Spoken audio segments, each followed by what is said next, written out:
안녕하십니까. 홍사원의 경제쇼. 저는 경제와 정의를 다잡는 홍반장 KBS 기자 홍사원입니다. 최근 시중은행들이 대출 금리를 내리고 있습니다. 정부가 은행을 공공재라고 규정하면서 금리를 낮추라고 강하게 압박하면서 예금과 대출 금리 모두 내려가고 있는 건데, 주택담보나 신용대출 많은 사람들에게는 이게 당장 좋은 소식이겠지만 이게 전체 한국 경제와 산업에도 좋을지에 대해서는 좀 의문이 좀 있습니다. 한편에선 산업자본이 은행을 소유하지 못하게 정해놓은 이 금산 분리 제도도 완화될 가능성이 있다는 그런 얘기도 지금 나오고 있습니다. 정부가 지금 추진하고 있는 은행권 개혁, 어떤 효과 있을지 오늘 좀 자세히 분석해 보겠습니다. 그리고 오늘은 104주년 3.1절입니다. 독립운동 하다가 독립을 위해서 헌신하다 희생된 선열들의 얼을 다시 한번 되새기면서 홍사원의 경제쇼 출발하겠습니다. 유튜브 오늘도 함께 갑시다.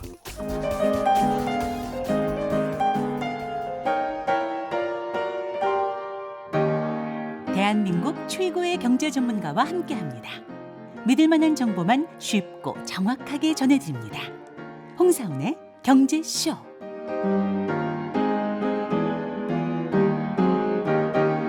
네, 이종우 이코노미스트 나오셨습니다. 안녕하세요. 예, 안녕하십니까. 윤석열 대통령이 은행 산업이 과점폐해가 크다. 예. 그래서 너무 이자 수익에 지금 몰두하고 있는 거 그래도 돈잔치 벌이는 거 아니냐. 이 발언으로 지금 은행권 개혁 작업 시작됐습니다.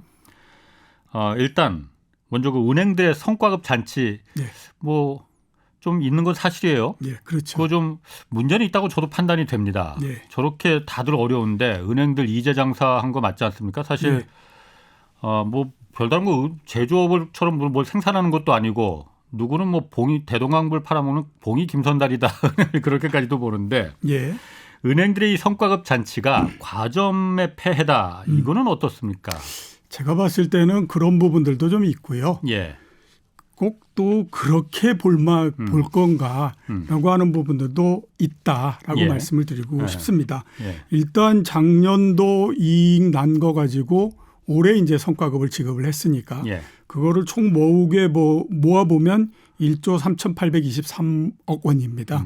그게 재작년도에 이익 난 거 가지고 배분했던 것보다 한 35% 정도 증가를 했으니까 상당히 많이 증가한 거는 사실이죠. 근데 과연 이거를 이제 물론 거기에서 이제 과점이라고 하는 부분들이 들어갔고 그에 따라서 이제 이익이 많이 발생을 했고 이런 것도 있지만 또 하나는 뭐냐면 예기치 못했던 상황이 벌어졌다라고 하는 것도 상당한 역할을 했다라고 봐야 되겠죠. 그러니까 작년도처럼 이렇게 금리를 굉장히 빠른 속도로서 올릴 거다라고 하는 거에 대해서는 누구도 별로 그렇게 생각을 하지 않았었습니다.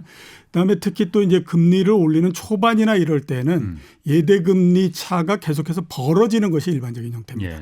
그러다 보니까 작년 같은 경우에는 그런 특수 때문에 이익이 많이 발생을 했고 또 그에 따라서 성과급이 상당히 많이 지급이 됐다. 이렇게 볼 수 있는 거거든요. 지금 은행의 성과급 같은 경우에는 내규로서 딱 정해져 있는 형태입니다. 그러니까 일정하게 어느 정도 이익이 나게 되면 이익 난 거의 몇 % 정도를 성과급으로 지급을 한다. 이런 형태가 있기 때문에 이게 이익이 발생했는데 사회적인 비난이나 이런 것 때문에 지급을 못하겠다라고 하는 수는 없는 거예요. 내규가 있으니까 은행 그렇죠. 내부에. 그렇게 된 거고요. 그다음에 이렇게 이제 예기치 못한 상태에서 성과급이 지급되고 이러는 부분들은 다른 산업이나 이런 데에서는 굉장히 많이 볼 수도 있는 부분들입니다. 예를 들어서 보면 2020년도 같은 경우에 증권 회사들이 이게 주가가 갑자기 굉장히 많이 급등을 해버렸잖아요. 코로나19가 발생하고 급등을 하고 특히 이제 개인 투자자를 중심으로 해서 시장에 들어오고 이런 형태가 되다 보니까 소매 부분에서 수수료가 굉장히 많이 발생을 했죠. 그러면서 그 해에 마찬가지로 아무튼 증권회사에서 굉장히 많은 성과급을 지불을 해주고 했었거든요. 이게 보면 과점 때문이냐. 지금 우리나라의 증권회사가 70개 정도가 되거든요. 그러니까 70개 정도는 거의 완전 경쟁이라고 봐야 되기 때문에 그것 때문에 이렇게 많은 이익이 발생했다라고 볼 수는 없는 거죠. 그거 역시 마찬가지로 보면 예기치 못한 상황이 벌어졌는데 그 전에 우리가 이렇게 성과급을 지급해 주겠다라고 하는 그 규정을 갖고 있었던 부분들에 그게 그대로 적용이 되면서 이렇게 많은 성과급이 지급이 되는 형태가 됐다. 이렇게 봐야 되는 거죠. 그렇군요. 그런데 어쨌든 지금 정부에서 은행을 지금 자꾸 압박하는 것은 은행 증권사도 70개 정도 있지만 은행도 사실 굉장히 많잖아요. 따져보면 조그만 은행도 뭐 카카오뱅크 뭐 이런 것까지 다 따지면. 그런데 어쨌든 5개 시중은행 뭐 신한, 우리, KB 또 뭐 있습니까? 그 농협하고 신한은 했고 뭐 하여튼 5개 시중은행들이 다 전부 거의 은행 그 여신과 수신을 갖다 거의 뭐 70% 이상을 다 독점하더라고요. 독점이나 마찬가지. 그래서 그러다 보니까는 이 5개 은행들이 금리를 좀 경쟁이 심하면 서로 낮추고 좀 이렇게 시장 경쟁이 될 수 있는데 5개 은행들이 일종의 담합하면서 금리를 갖다가 서로 많이 받아먹기 위해서 하고 있는 거 아니냐. 라는 것 때문에 지금 은행 과점 얘기가 나온 거잖아요. 그래서 이걸 지금 뜯어 고치겠다고 하는 거잖아요. 일단 정부에서는 어떻게 뜯어 고치겠다는 겁니까, 이걸? 우선 이제 그 경쟁을 심화하기 위해서 경쟁을 심화하기 위해서는 이제 뭐 경쟁자를 늘리는 것이 가장 좋은 방법이죠. 그렇기 때문에 이제 경쟁자를 늘리는 형태로서 해보겠다라는 얘기를 했습니다. 그리고 그거에 대한 방안으로 내놓은 것이 2가지인데요. 하나는 챌린저 뱅크 만들겠다. 2번째는 인가를 세분화해서 은행을 이제 그 늘리겠다 이렇게 얘기한 겁니다. 챌린저 뱅크는 뭐냐면 그 금융위기가 나고 난 다음에 영국 같은 경우에 너무 이 그 큰 은행들의 편중도가 너무 심해지니까 그럼 그렇게 하지 말고 IT를 기반으로 해서 소매 영업을 하는 은행들을 만들자라고 해서 조그만 은행을 만들고 그랬던 것이 이제 모델이 된 거거든요. 그거를 이제 우리나라에다 도입하겠다라고 하는 거고요. 그다음에 이제 그 인가 세분화는 지금 대형 은행뿐만 아니라 우리나라의 거의 대부분의 은행은 거의 모든 것들을 다 할 수 있게 돼 있습니다. 대출하고 예금 받고 그다음에 외환 뭐 거래하고 이러는 걸 거의 대부분 다 할 수 있거든요. 그걸 그렇게 하지 말고 그냥 세분화하자라고 하는 거죠. 그러니까 뭐 어떤 은행은 중소사업자들한테만 대출을 해줄 수 있고 그다음에 어떤 은행은 또 뭐 그래서 다른 쪽으로도 하고 허가를 아예 허가를 아예 그렇게 이제 조그맣게 이렇게 해서 하자라고 하는 거죠. 그렇게 이제 만들어서 그렇게 하다 보면 자연적으로 이제 숫자도 늘어나고 그다음에 또 그렇게 되면 경쟁도 좀 심해지고 그렇게 되다 보니까 좀 나아지지 않겠느냐. 상황이 좀 변하지 않겠느냐. 이렇게 이제 생각을 하는 거죠. 그럼 그 큰 행들 그 아까 뒷부분에 말한 그 인가를 갖다가 좀 세분화해서 소규모 대출을 그 자영업자들한테 대출하는 전문은행이 따로 있고 이렇게 만든다는 거면은 그 큰 은행들 지금 신한이나 우리은행 같은 경우에는 그럼 그런 걸 못하게 한다는 거예요, 그러면은? 아니죠. 거기도 똑같이 하고. 그럼 그게 무슨 경쟁이 돼? 그러니까 어떻게 그거 하냐면 이제 이거는 뭐 중소기업 그 업자들이라든가 그 사업자들이라든가 이런 쪽에만 이제 특화되어 있는 형태니까 이게 이제 그 혜택이 좀 더 상대적으로 약간 뭐 금리를 더 대출 금리를 더 낮춘다든가 하게 되면 그쪽에 있는 사람들이 일로 올 거라고 하는 거죠. 거기에다가 또 하나 이제 생각하는 건 뭐냐면 신한이나 이렇게 지금 이제 메가뱅크들 같은 경우에는 리스크를 같이 생각하기 때문에 굉장히 상황이 안 좋아지면 빡빡하게 나간다라고 하는 거죠. 근데 그럴 때도 조금 문을 더 열어놓는 형태가 되면 이게 이제 중소사업자들이나 이런 분들이 돈을 못 구하는 때에는 이제 그쪽으로 오면 훨씬 더 또 이게 구하기가 쉽고 이렇게 되니까 그게 경쟁이 되고 그러면 신한은행이나 이런 그 지금의 이제 메가 은행들 입장에서 봤을 때는 계속해서 우리 자산이 빠져나가고 뭐 이렇게 저쪽에서 대출이 계속 일어나서 저쪽은 자산이 계속 늘어나는데 우리는 계속 그 반대가 된다라고 하면 이쪽도 역시 마찬가지로 그럼 우리도 금리를 좀 조정을 하고 그다음에 또 대출도 좀 늘려주고 이런 형태로서 할 거다라고 경쟁이 될 거라 이거죠. 그럼 지금 기존에 아까 그 챌린저 뱅크 영국에서 했다는 챌린저 뱅크 그런 거는 지금 우리 뭐 지금 카카오뱅크나 K뱅크 뭐 이런 인터넷 은행들이 그런 거 아닌가 비슷한 거 같기도 하고 또 인가 세분화 이것도 그럼 우리나라에 이런 게 아예 없었던 거예요 그러면? 일단은 챌린저 뱅크는 그 카카오뱅크 같은 경우가 지금 만들겠다라고 하는 챌린저 뱅크에 제가 생각했을 때는 사촌 큰형 정도 그런 정도 되지 않나라는 생각이 듭니다. 그러니까 그 카카오뱅크도 아주 비슷한 형태잖아요. 인터넷을 통해서 그 대출을 해주고 이런 것들을 주 업무로서 하고 있기 때문에 이거에서 크게 벗어나지 않는다라고 봐야 될 것 같거든요. 그렇기 때문에 거의 성격이 비슷하다라고 봐서 이미 있는 거인 것 같은데 왜 저 얘기를 하지? 라는 생각을 저도 했었습니다. 자, 그래서 우리가 생각해야 될 게 그러면 챌린저 뱅크가 성공을 할 수 있을 것이냐 없을 것이냐 하는 것들에 대한 모델은 지금의 기존에 있는 카카오뱅크나 K뱅크나 그다음에 토스뱅크나 이런 것들을 통해서 우리가 한번 볼 수가 있잖아요.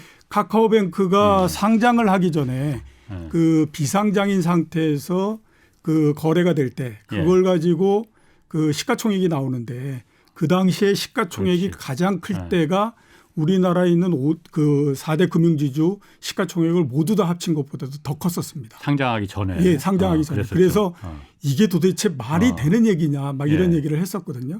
근데 이제 지금은 보면 한 카카오뱅크가 12조 정도 되고 그다음에 KB금융 지주가 20조 정도 되기 때문에 이미 역전이 돼 있는 상태인데 그렇다라고 하더라도 지금 카카오뱅크의 시가총액이 굉장히 큰 상태죠.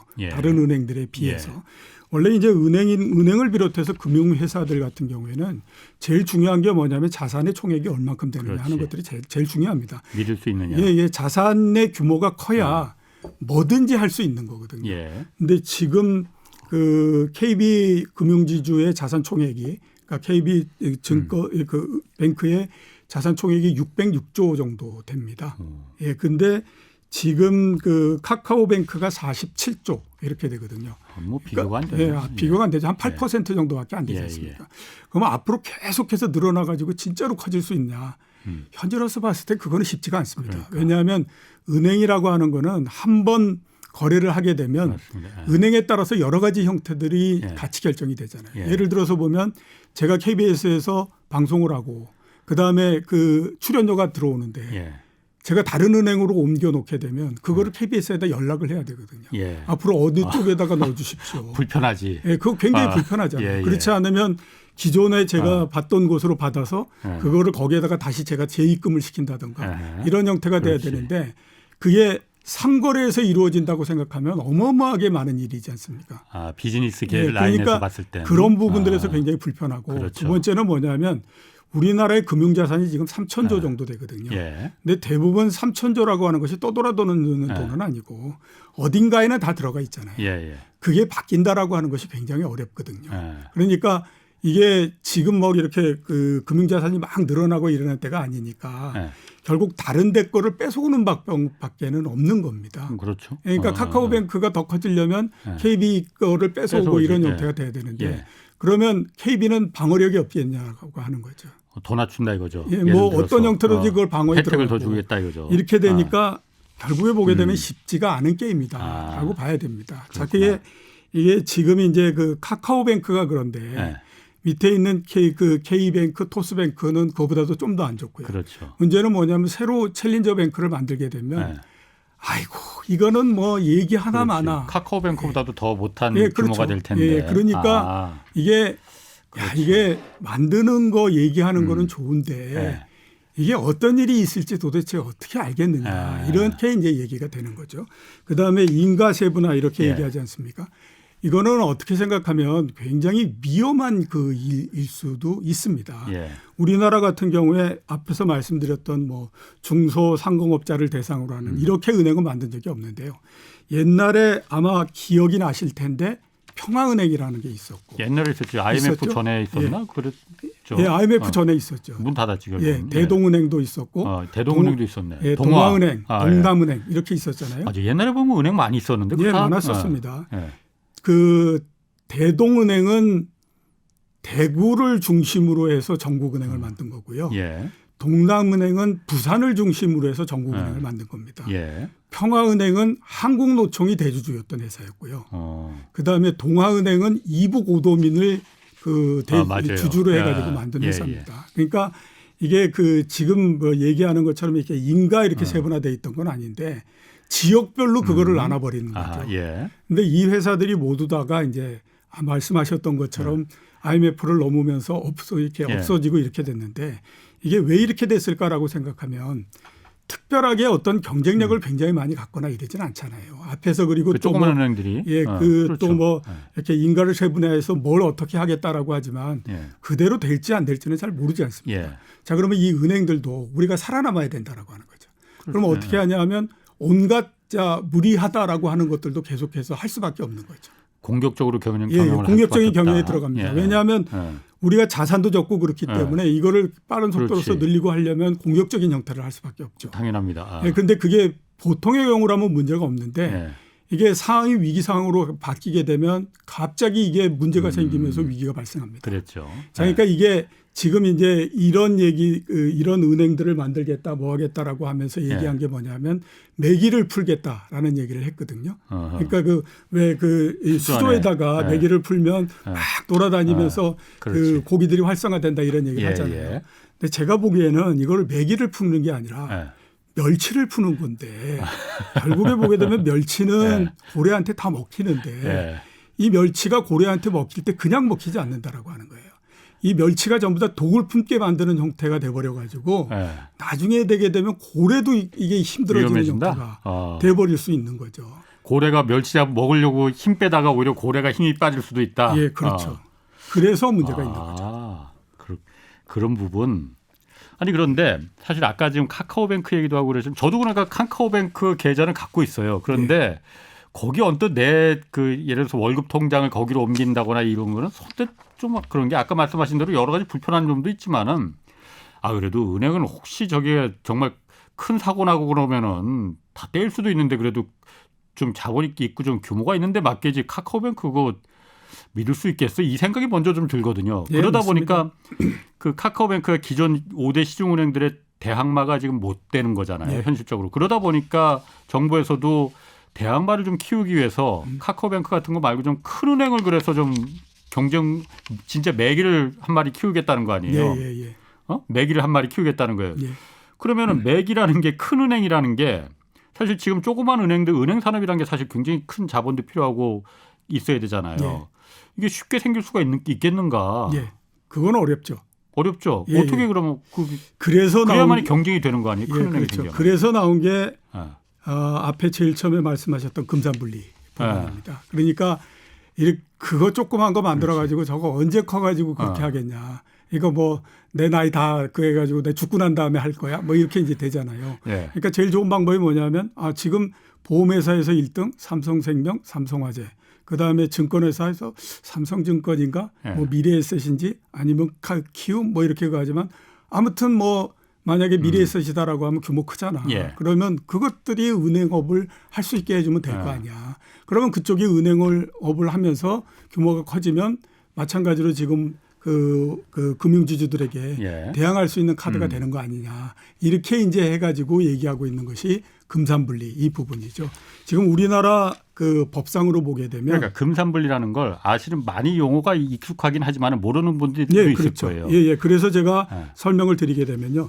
지금 우리나라에서는 원칙적으로 산업자본이 금융자본을 가지고 있지 못하게 돼 있습니다. 그러니까 쉽게 말하면 대기업이 은행 못 갖고 그렇죠. 있잖아요. 대기업이 은행 못 갖고 있게 돼 있는 거죠. 그러니까 만약에 뭐 제조업체들이 내가 돈이 아무리 많다고 하더라도 금융회사는 그러니까 은행은 못 갖고 있게 돼 있는 거죠. 증권회사나 보험회사는 갖고 있어요. 그건 가질 수 있습니다. 그런데 은행은 안 됩니다. 그게 이제 왜 그러냐면 그렇게 이제 산업자본은 4% 이상의 은행의 지분의 4% 이상을 못 갖고 있게 법적으로 딱 정해져 있고요.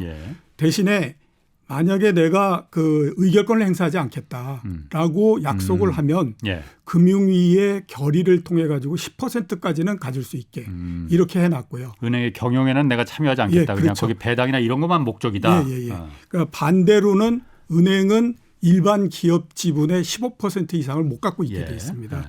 이게 이제 그 금산분리 이 법이거든요. 그것 때문에 지금 은행은 모두 다 이렇게 이제 그걸 못하는 형태가 된 거죠. 그렇게 해놓은 이유는 뭐예요? 이게 왜 그랬냐면요. 혹시 이제 이런 얘기 들어보셨습니까? 옛날에 삼성이 은행의 대주주였어요.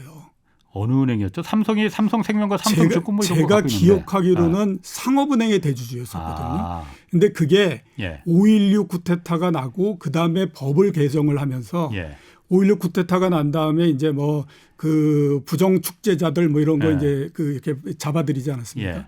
그때에 제가 알기로는 그 은행의 지분을 국가에 헌납하고 그거 했습니다. 그리고 난 다음에 이제 법을 개정을 하고 해가지고 그 산업자본이 금융자본을 인수하지 못하도록 이렇게 이제 만들어 놓은 그런 형태이거든요.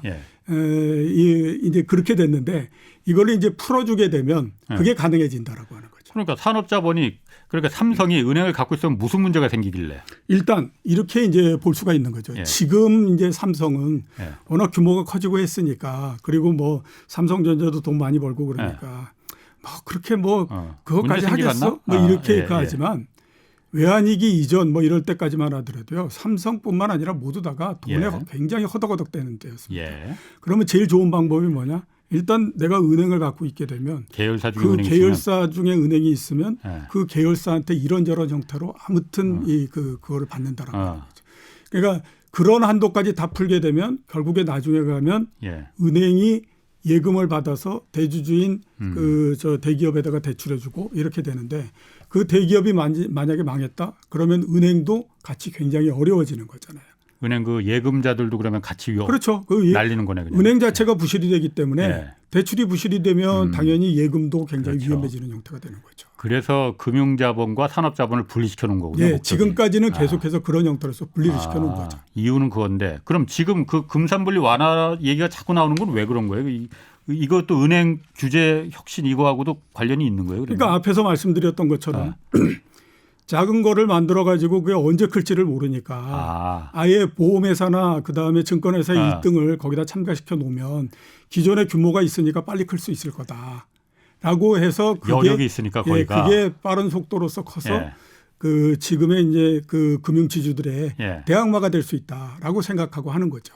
그럼 기존의 증권사나 보험사 중에 증권과 보험으로만 그냥 하고 있는 회사들도 있지만은 그렇지 않고 지금 우리나라 한화도 생명보험사 갖고 있고 증권도 있고 삼성도 갖고 있고 현대도 갖고 있고 웬만한 데 다 갖고 있잖아요. 그렇죠. 대기업들이 뒤에 있는 거잖아. 그래 건설사들도 있고 반도체 회사들도 있고 자동차 회사도 있고 이 제조회사들이 그럼 은행을 간접적으로 그 간접인지 직접인지 모르겠지만은 이걸 완화시켜주면 증권사나 보험사가 은행업을 할 수 있게 지금 정부에서 만약 허용을 하게 해준다면은 큰 은행을 경쟁력 있는 큰 은행을 만들기 위해서 매기은행을 만들려고 이걸 허용해 주면은 삼성이나 현대 이런 대기업들이 제조회사들이 은행을 소유할 수 있는 구조가 될 수 있다는 거죠. 그렇죠. 그게 이제 그 법이 어떻게 되느냐 앞으로 어떻게 되느냐에 따라서 그하지만 앞에서 제가 말씀드렸던 금산분리법에 따라서 이렇게 저렇게 제약이 돼 있는 부분들을 걷어내서 그냥 마음대로 해라라고 하게 되면 그다음에는 그렇게 소유할 수 있는 형태가 되는 거죠. 왜냐하면 그거 소유를 막을 수 있는 법적인 근거가 없어지는 형태가 되지 않습니까? 자, 그러면 이게 그다음 스텝이 어떻게 나올까라고 하는 거를 우리가 소설을 쓰면서 한번 상상을 해보면요. 과연 보험회사를 키우고 증권회사를 키워가지고 은행을 만들겠다고 나오겠습니까? 제가 봤을 땐 그러지 않을걸요.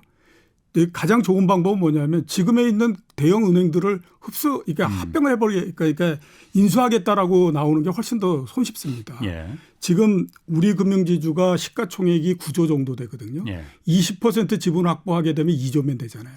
2조만 들이면 우리 금융지주를 인수할 수 있는데 그거를 뭐하러 그렇게 해가지고 뭐 보험회사가 또 은행에 지점을 만들어가지고 사람들을 들여오고 그다음에 또 뭐 네트워크를 깔고 이렇게 하면서 그게 어느 세월에 될 거라고 그걸 하고 있겠어요. 가장 손쉬운 방법은 기존에 있는 은행을 인수해버리면 되잖아요. 그리고 그런 형태가 지금 뭐 당장에는 안 된다고 하더라도 언젠가는 기회가 온다라고 생각합니다. 그러니까 누가 인수하려고 할 거라는 거예요? 대기업 같은 데서 그렇죠. 그러니까 증권사나 보험사를 통해서 거기만 지금 은행업으로다가 문을 열어주는 거잖아요. 그러니까 그거를 완전히 열어주게 되면 보험회사나 증권회사 이런 데서 기존에 있는 그거를 인수해버리면 되는 거죠. 거기서 그러니까 자체적으로 조금 이거 정부의 취지대로 증권사나 보험사가 은행 업무도 할 수 있으니까 이걸 갖다 좀 큰 은행으로 메가뱅크로 키울 생각을 하지 않고 손쉽게 그냥 야 우리은행 지금 뭐 어차피 그 소유주가 애매하니까 조금 그냥 손쉽게 그냥 인수해서 우리 증권사가 인수했어 이렇게 해버릴 수 있다 이거죠 제기업들이. 그렇죠. 그러니까 그런 부분들을 촘촘하게 어느 정도 생각을 해야 되는 거거든요. 제가 좀 전에 말씀드렸던 부분들은 그 전제로 말씀드렸던 것이 굉장히 소설이다라고 말씀드렸지만 그런 것들이 언제든지 발생할 수 있는 가능성이 있다라고 하는 겁니다. 그러니까 그런 부분들까지를 다 감안해 가지고 지금 그 금융업을 생각하고 뭐 이렇게 해야 되는데 그런 것들이 없게 되면 어느 시점에선가는 그런 욕구를 사람들이 느낄 수밖에 없는 그런 형태가 되는 거죠. 지금 이제 우리 금융 그 지분 이렇게 가지만 예. 불과 3, 4년, 4, 5년 전까지만 하더라도 이거를 인수에 갈 데가 없어가지고 굉장히 고민을 많이 그렇지. 했었어요. 예금보험공사에서. 예. 그럴 때 만약에 어떤 뭐 대기업들 중에서 뭐 누가 그 회사 나타나고 그렇게 가면 허용해줬다면 당연히 할 이런 수 뭐 있겠죠. 그 제한 요인이 없다라고 하면 그거를 예보해서 안 팔 이유도 없는 거고 이렇게 되는 거죠. 그러면은 우리나라 기존의 대기업들은 예. 자꾸 삼성을 얘기해서 좀 그러시면 가장 대표적인 대기업이니까 삼성이나 현대모, LG나 뭐 이런 대기업들은 산업자본들은 은행을 갖다가 소유하는 걸 지금도 원합니까? 왜냐하면 우리나라 금산분리 제도라는 게 그런 부작용이 한 방에 갈 수 있는 부작용이 있기 때문에 이게 그 제도가 1995년부터 그러니까 유지돼 왔던 거잖아요. 중간에 뭐 비율은 조금 왔다 갔다 했지만은 굉장히 엄격하게 그 규정을 하고 있잖아요. 못하게. 대기업들은 지금도 그러면은 우리 계열사 중에 은행 하나 있었으면 좋겠어. 내가 손쉽게 필요할 때 돈 좀 이렇게 사금고처럼 이렇게 빼갈 수 있게 원하고 있습니까, 대기업들이? 그거는 잘 모르죠. 왜냐하면 워낙 오랜 시간 전이고 그다음에 금산분리라고 하는 것이 말씀드렸던 것처럼 60년대 초반서부터 이게 규정으로 해서 이렇게 왔기 때문에 지금은 어떤 생각을 하고 있는지를 아무도 모르죠. 그런데 그 이전에 아까 말씀드렸던 것처럼 삼성이 시중은행의 대주주였다. 그러면 그때는 아무튼 욕구를 상당히 느꼈을 거고 이렇게 하니까 현재로서는 잘 알 수가 없다라고 볼 수가 있죠. 그럼 지금 어쨌든 그 정부가 아직 뭐 확정된 건 아닙니다. 그러니까 큰 규모가 있는 경쟁력 있는 은행을 만들어서 기존의 시중 5개 은행의 과점 체제를 그 경쟁을 시켜야 된다라는 목적에서 자꾸 이런 그 얘기까지 나오는 거잖아요. 그러면은 이게 은행 숫자를 근본적으로 봐서 이렇게 늘려서 경쟁시킨다는 거 이게 긍정적인 거죠. 왜냐하면 대통령이 은행을 공공재라고 물론 공공재라고 하는 거는 이제 공공성이 강하다라는 걸 조금 더 강조하기 위한 표현이라고 들려요. 공공재는 아니죠, 물론. 공공적인 성격이 강하다고 했는데 이렇게 무한 경쟁을 시켜버리면은 공공성이 그럼 더 살아나겠느냐. 오히려 경쟁을 하려면은 공공성을 더 줄어드는 거 아닌가라는 생각이 드는데. 그거는 정부가 오랜 시간 동안에 걸쳐서 금융업과 은행이라고 하는 거를 우리가 어떤 구조와 어떤 형태로서 갖고 가겠다라고 하는 그 철학을 기반으로 해서 해야만 됩니다. 그러니까 우리나라 같은 경우에는 그 외환위기가 있기 전에 은행이 29개였습니다. 그러니까 그 전국적인 전국적인 형태의 은행을 포함해서 29개였거든요. 그거를 12개로 정리를 했습니다. 그러면서 나왔던 단어가 뭐냐면 메가뱅크거든요. 이게 왜 메가뱅크라고 하는 얘기를 했냐면 그 위기를 겪고 나서 보니까 조만조만한 이 도토리 키재기 하는 것보단 큰 주자들을 만들어서 이쪽에 힘이 세지게 되면 위기가 발생할 수 있는 여러 가지 부분들을 이 은행들이 흡수해 줄 수 있다라고 생각을 한 겁니다. 그래서 그동안에 보면 뭐 이런저런 은행들을 합병을 하고 해가지고 5개로 정리를 해서 이렇게 그걸 한 거거든요.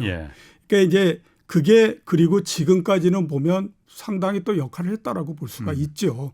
그리고 초반 같은 경우에는 이 은행들이 빠르게 그래도 아무튼 어느 정도 자금을 확보하고 자기 돈도 갖고 있고 이렇게 만들어주기 위해서 수수료라고 하는 것들을 굉장히 많이 허용을 해줬어요.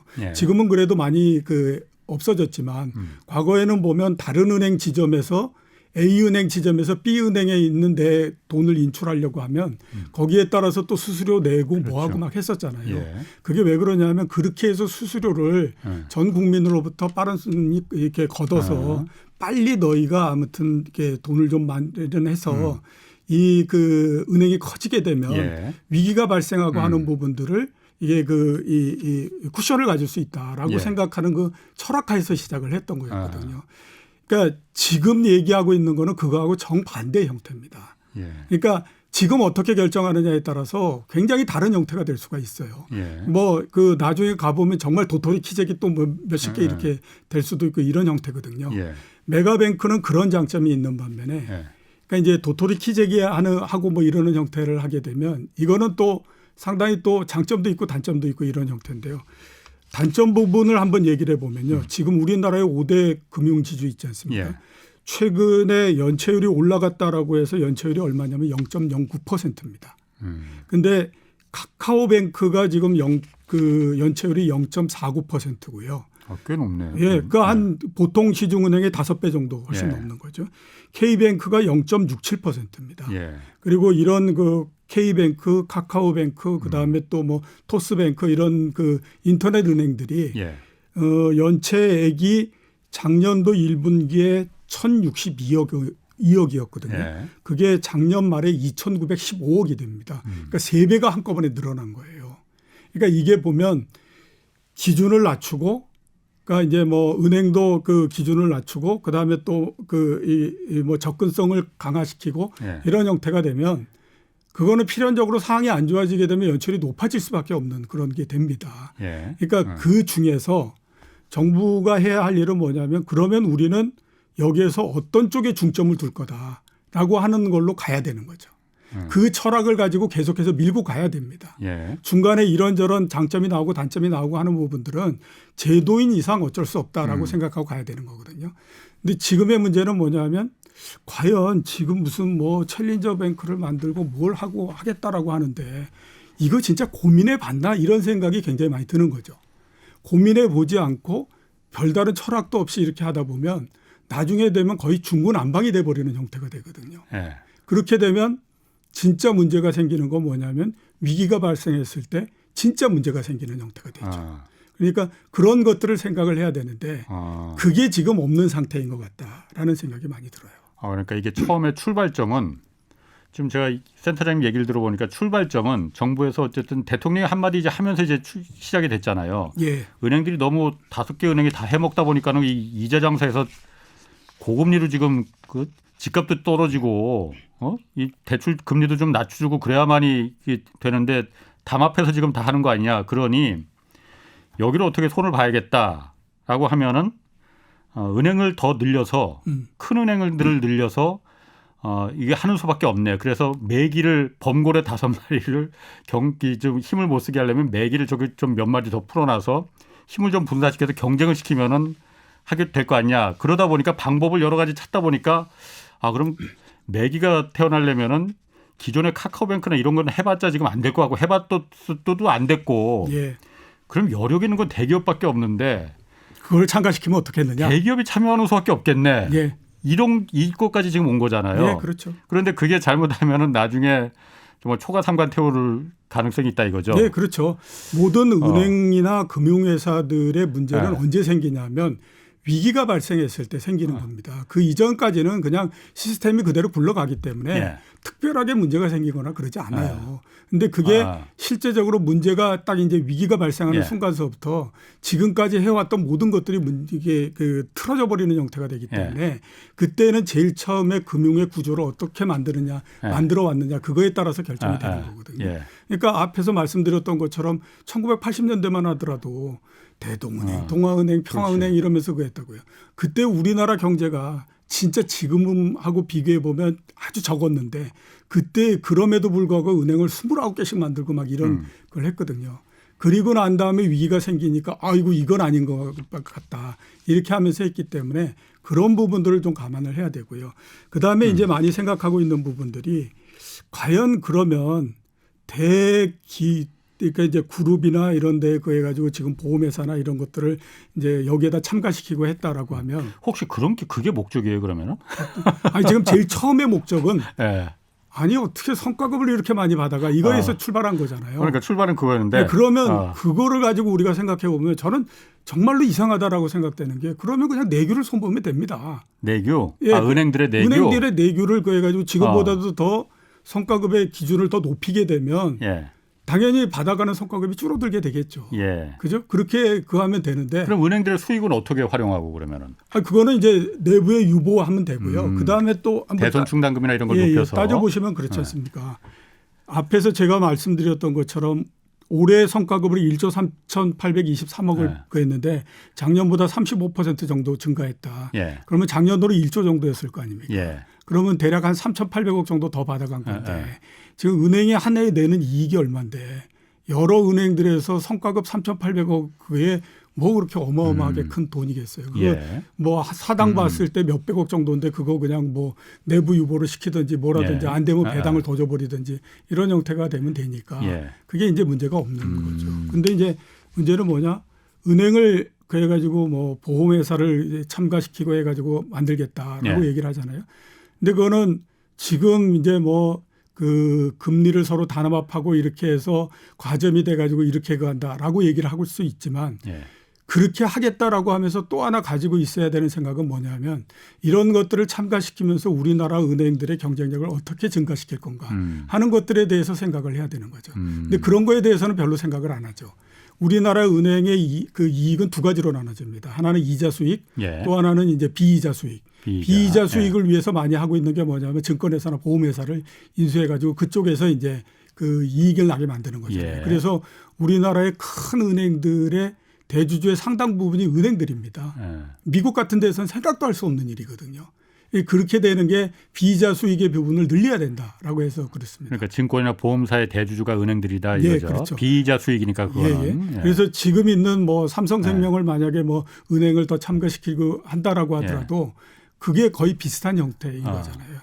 많이들 그동안에 은행의 경쟁력을 어떻게 높일 건가 뭐 이런 얘기를 하면서 많이 얘기했던 게 뭐냐면 국제 IB에 들어가야 되고 그다음에 또 뭐 하고 이렇게 했는데 투자은행으로다가 그래서 이제 투자은행에 뭐 어떻게 이렇게 했었는데 지금까지 보면 그거에 대해서는 전혀 된 게 없는 형태지 않습니까?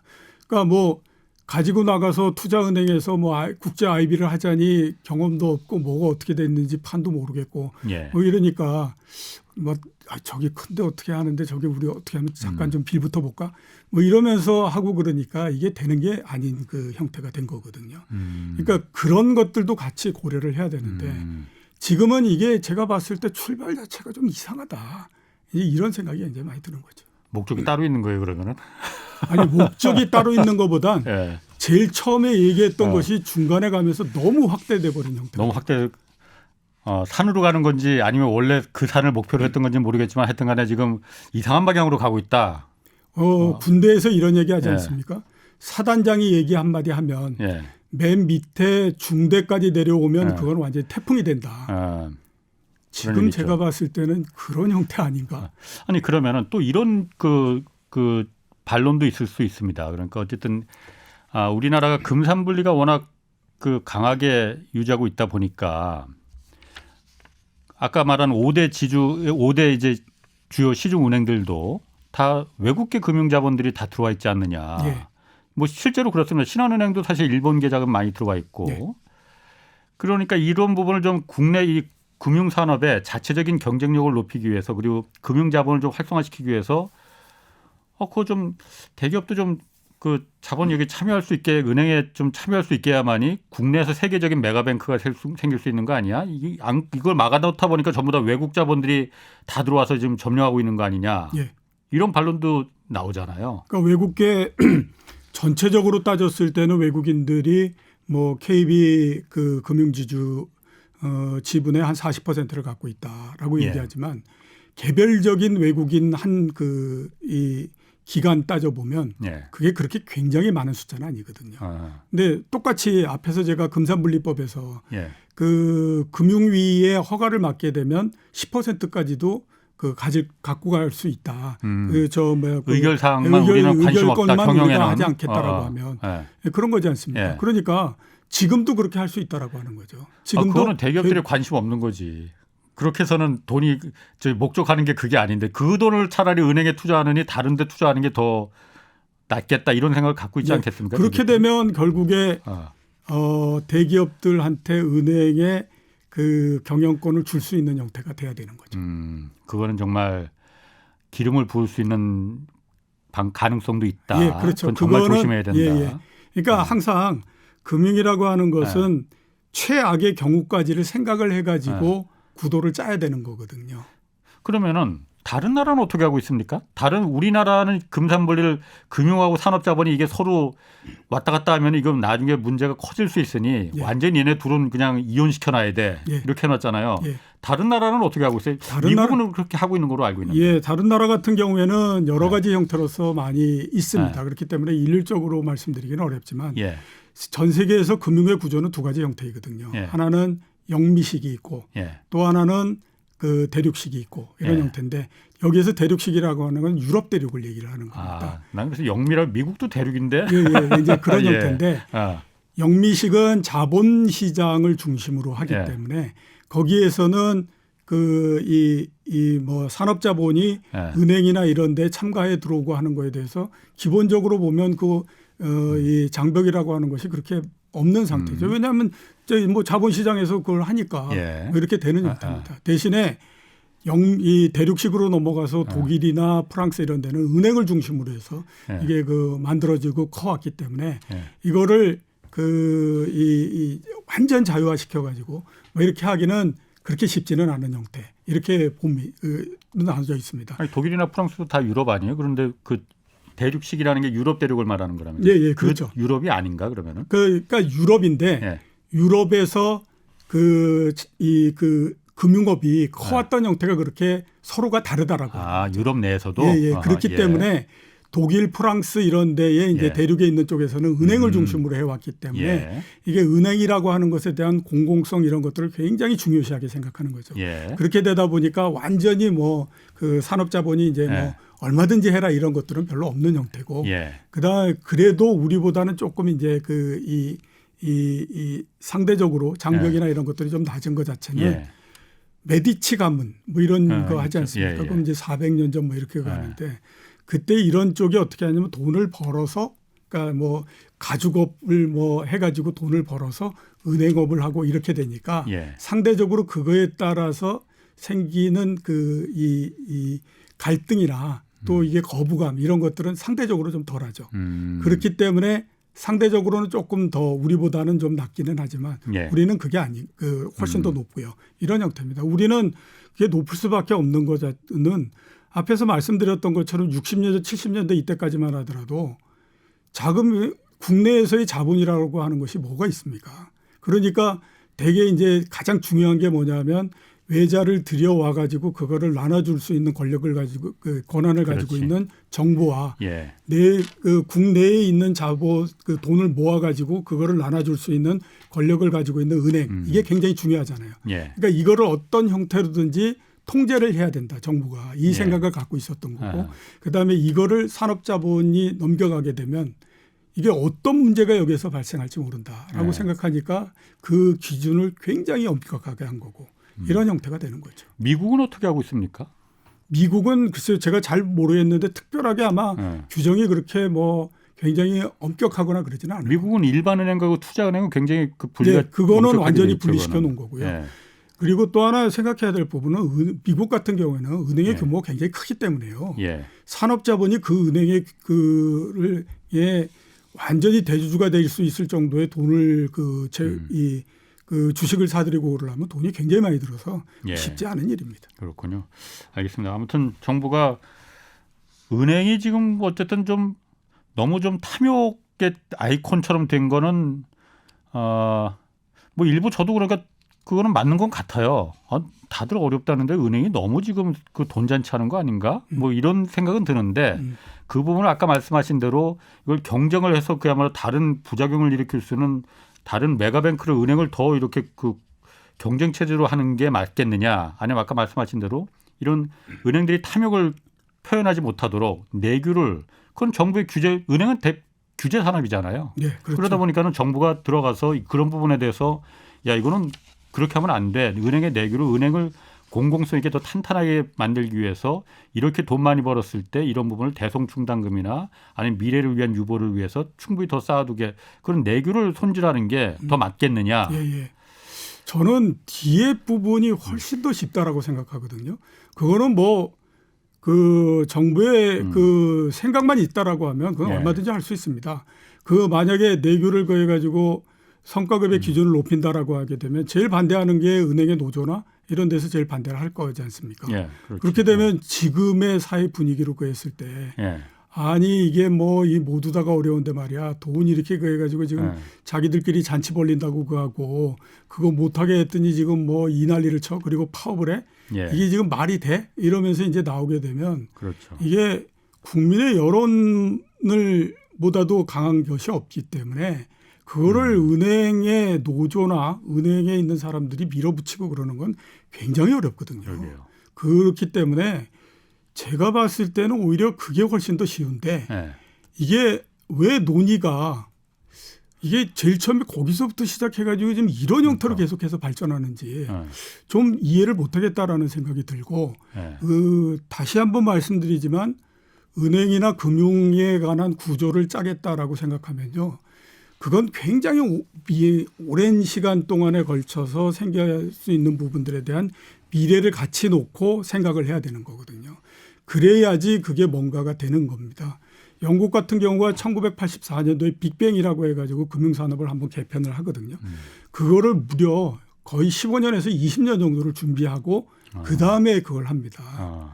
그러니까 그런 정도의 기간을 가지고 그 발생할 수 있는 부분들에 대해서 모두 아이스 브레이킹도 하고 해가지고 거기에 따른 여러 가지 부분들을 검증을 해가지고 시행을 해야 되는 거거든요.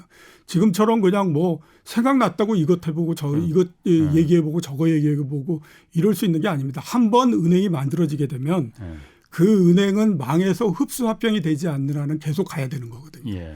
그렇게 되면 그쪽도 살아남기 위해서 뭔가의 노력을 계속해서 해야 되는 거고 그렇게 되다 보면 그 살아남으려고 하는 과정 속에서 무리한 부분들이 생기고 그렇게 되면 그거는 또 이 국가 경제 전체적으로 상당히 이 어려운 부분들을 만들 수 있기 때문에 그거를 국가 경제가 어려운 건 둘째치고 당장 그 은행의 자본이라는 게 은행이 뭘 갖고 있는 돈이 아니잖아요. 다 예금 제가 맡긴 그 금액 돈이 그러니까 자산인 거잖아요. 네, 그렇죠. 그러니까 그런 부분에서 특히나 이렇게 즉흥적으로 아까 말씀하신 대로 뭐 영국처럼 10년, 15년 이건 좀 너무 긴 것 같고 그렇게까지는 아니더라도 이렇게 즉흥적으로 뭘 결정하고 막 95년도부터 계속 유지해왔던 이런 금산분리까지 지금 이 손을 댄다고 하는 얘기까지 나올 정도로 이게 그렇게 즉흥적으로 막 논의돼야 될 상황인가. 왜냐하면 처음에는 아까 챌린저 뱅크님, 영국 챌린저 뱅크님 무슨 뭐 규제를 갖다 각각 이렇게 나누고 이런 얘기 나더니 결국은 야 그거 다 안 될 것 같다. 결국은 대기업을 갖다 은행업에 참여시키는 수밖에 없는 거. 지금 이거로 지금 수렴되고 있거든요. 예, 그렇죠. 이거는 정말 좀 잘 좀 한번 좀.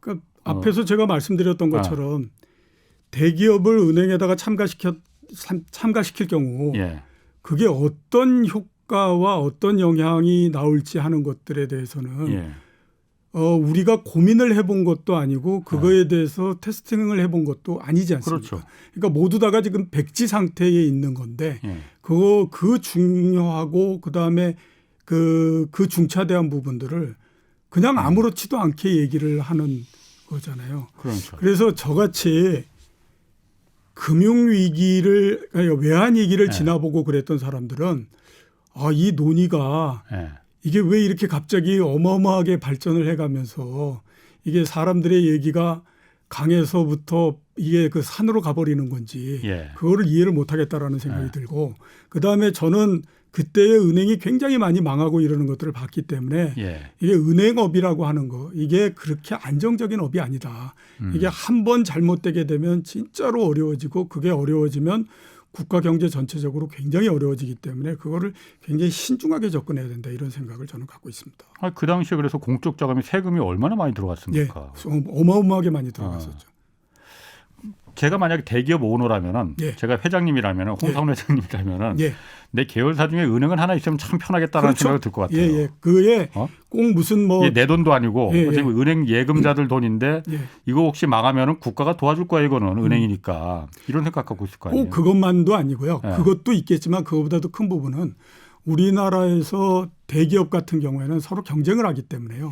누군가가 은행을 갖고 있다라고 하면 그러면 나도 갖고 있어야지 라는 생각을 굉장히 많이 합니다. 쟤는 해주고 나는 가지면 안 돼. 나도 가질래. 그렇죠. 그러니까 그 나중에 가면 그 현대차 뭐 이런 데도 증권회사 많이 갖고 있잖아요. 왜 증권회사를 인수하셨어요? 특별한 이유 없습니다. 그냥 우리 그 해가지고 하니까 우리도 있어야죠. 뭐 이렇게 나가는 거거든요. 은행 가지려고? 그러니까 똑같이 마찬가지입니다. 그러니까 똑같이 증권회사 그랬던 것과 똑같이 은행도 그냥 그런 형태가 된다라고 하는 거죠. 아무튼 이 부분은 좀 정부가 잘 좀 판단해서 너무 성급하게 즉흥적으로 하지 말고 좀 했으면 좋겠습니다. 예. 자, 오늘 좋은 말씀 고맙습니다. 예. 이종우 이코노미스트였습니다. 내일은 김원동 SH공사 사장 모시겠습니다. 그래서 요즘 관심 있는 반값 아파트 공급, 정부의 부동산 대책 이게 지금 어디로 가고 있는 건지도 자세히 좀 얘기 나눠보겠습니다. 지금까지 홍사원의 경제쇼였습니다.